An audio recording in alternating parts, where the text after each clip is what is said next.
Welcome to The Explainer. I am so thrilled to have you here today. We're going to dive right into an epic, centuries-long journey, tracking the political evolution of a place that is literally as fascinating as it is massive. Today we're looking at the anatomy of autonomy. Specifically, how Greenland, a territory historically locked in colonial ties, actually managed to secure its own legislative power. We're talking explorers, massive legal battles, high-stakes economic negotiations, and ultimately, a peaceful transfer of power. Let's get into it. So let me just start off by asking you this. Who actually makes the laws in the world's largest island? Right? Like, a lot of us know Greenland as this giant, icy expanse that's historically tied to Denmark. But its actual political status today, it's highly unique. It's not just a colony, but it's not a fully independent nation either. So, where exactly does the legislative power lie? Well, the answer really starts to reveal itself in this powerful quote. Check this out. Recognizing that the people of Greenland is a people pursuant to international law with the right of self-determination. That is straight from the preamble of the 2009 Act on Greenland Self-Government. This specific legal document is a total game-changer. It officially marks the shift from a long colonial history to modern autonomy, and it treats the Greenlandic government and the Danish government as equal partners. Okay, so here's our roadmap for this explainer. 1. Greenland's modern legislative power. 2. The colonial tug-of-war. 3. The sovereignty dispute of 1933. 4. Milestones to self-rule. And 5. The path to independence. All right, let's jump in. Section 1. Greenland's modern legislative power. Before we travel back in time, we really need to establish the anchor of our story by looking at how Greenland's government currently works under that 2009 Act. A super important term to know here is the Inatsisartut.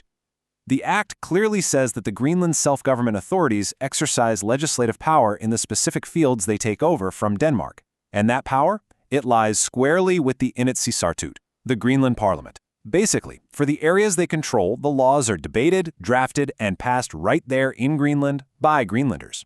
Now, working hand in hand with that parliament is the Naalakkersuit. This is the Greenland government, and they handle the executive branch. What's absolutely remarkable in the source texts is that the Naalakkersuit exercises this executive power as a total equal partner to the Danish government. They even have the authority to act in international affairs, negotiating and signing agreements with foreign states on behalf of the realm, as long as it exclusively concerns Greenland. Moving on to Section 2, the colonial tug-of-war. So the autonomy Greenland enjoys today definitely didn't happen overnight. It was born out of a very long and frankly sometimes tense colonial history. Now, Norsemen actually settled in Greenland way back around the late 10th century, and they submitted to the King of Norway in 1261. But those early colonies just mysteriously vanished. The modern colonial era, and really the basis for modern Danish claims, kicked off when the Danish-Norwegian missionary Hans Egede arrived to recolonize the island in 1721. He founded a new settlement and established a trade monopoly. It's pretty wild how international treaties end up shaping a territory's fate. Back in 1380, the kingdoms of Denmark and Norway united, meaning they shared claims to Greenland.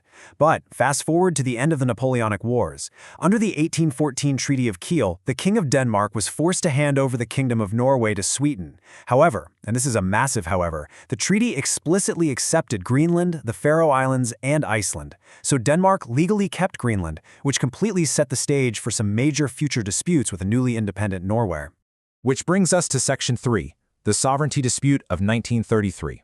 You see, Denmark had been slowly but surely expanding its colonization and administration over the years.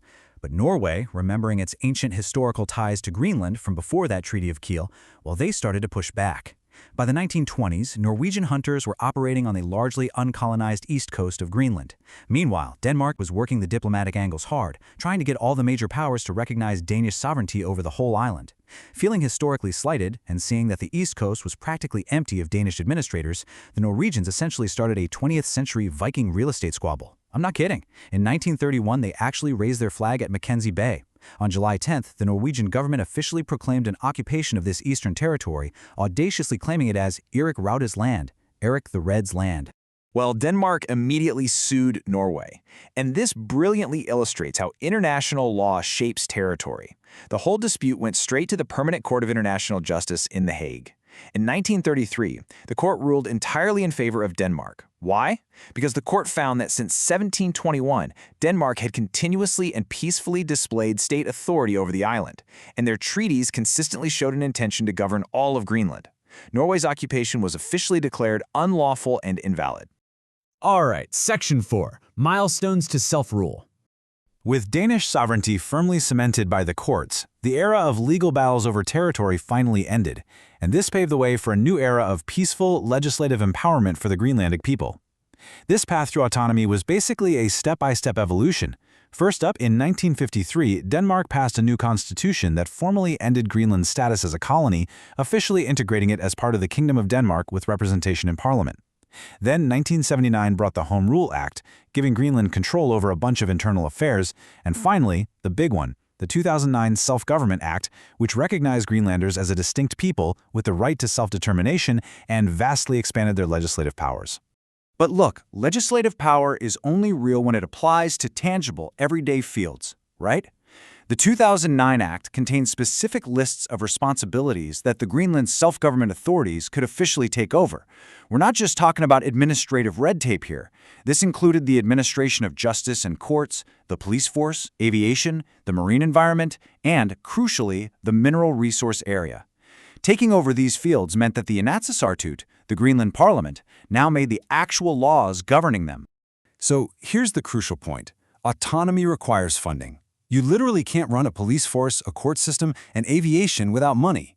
To support these newly transferred powers, an annual subsidy of 3,439.6 million Danish kroner, roughly 3.4 billion, is provided by the Danish government.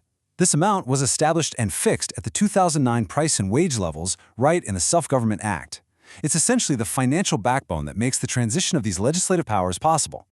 But the 2009 Act also built in this incredibly fascinating economic mechanic for true self-reliance, and it's all centered on Greenland's natural resources. Under the Act, any revenue from mineral resource activities goes directly to Greenland. If that revenue is up to 75 million krona, the Danish subsidy stays exactly the same. No change. But for every krona above 75 million, the Danish subsidy is reduced by exactly 50% of that excess. So if the mineral revenue ever grows so large that it wipes out the Danish subsidy entirely down to zero, the Act dictates that negotiations for future economic relations between the two governments have to begin immediately. It's built right in. And that leads us to Section 5, the path to independence. The 2009 Act didn't just hand over legislative power for domestic affairs. It actually laid out the exact legal roadmap for Greenland to one day become a fully independent nation if its people ever choose to do so. The steps are explicitly written right into Chapter 8 of the Self-Government Act. Step 1. The decision must be made by the Greenlandic people themselves, meaning a referendum. Step 2. If they vote yes for independence, negotiations kick off between the Greenlandic executive branch, the Naalakkersuisut, and the Danish government.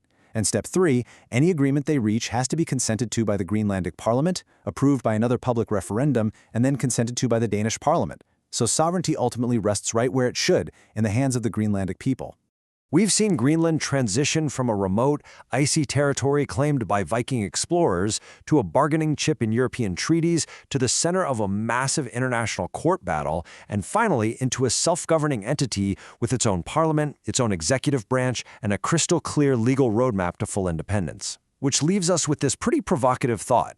As Greenland continues to flex its legislative power and potentially unlock vast mineral wealth, what does the future hold for the Danish realm?